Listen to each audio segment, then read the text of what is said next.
مسنون طریقہ یہ ہے کہ انسان جب تک اس کے گھٹنے زمین پر نہیں لگے تو اپنا اگلا دھڑ نہ جھکائے، یعنی یوں سیدھا سجدے میں جائے، یوں کر کے سجدے میں نہ جائے، جب گھٹنے لگ جائیں اس کے بعد اپنا اگلا حصہ جھکائے۔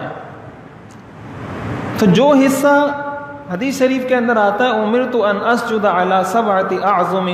کہ مجھے حکم دیا گیا ہے کہ میں 7 اعضاء پر سجدہ کروں، وہ 7 اعضاء یہی ہیں، 2 گھٹنے ہیں، قدم ہیں، 4 یہ ہو گئے، 2 ہاتھ، 6 اور پیشانی اور ناک، یہ مل کے ایک ہی اس کو قرار دیا گیا ہے۔ یہ 7 اعضاء ہیں جن پر سجدہ کیا جاتا ہے، اور یہ 7 کے 7 اعضاء سجدہ کرتے ہیں،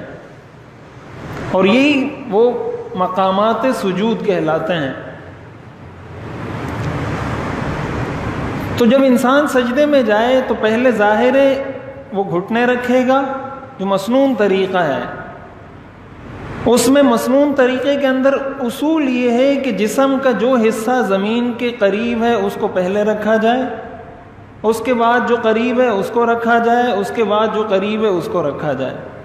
تو گھٹنے سب سے زیادہ قریب ہیں، قدم تو پہلے سے ہی زمین پر ہیں، اس کے بعد گھٹنے زیادہ قریب ہیں تو پہلے گھٹنے رکھے جائیں گے، پھر اس کے بعد ہاتھ قریب ہیں تو پھر ہاتھ رکھے جائیں گے، اس کے بعد پیشانی اور ناک قریب ہے تو پیشانی اور ناک رکھ دی جائے گی۔ اس طریقے سے سجدے میں جایا جائے۔ یہ ان لوگوں کے لیے جو معذور نہ ہوں اس طریقے سے کر سکتے ہوں۔ اگر بڑھاپے کی وجہ سے، بیماری کی وجہ سے، عذر کی وجہ سے اس طریقے سے نہ کر سکتے ہوں تو وہ پہلے ہاتھ بھی رکھ سکتے ہیں سجدے میں جاتے ہوئے۔ تو معذور کے لیے تو جو جس طریقے سے وہ کر سکتا ہو وہی حکم ہے اس کے لیے، لیکن عام آدمی کے لیے جو صحیح طریقے سے سجدہ کر سکتا ہو، مسنون طریقہ سجدے میں جانے کا یہ ہے۔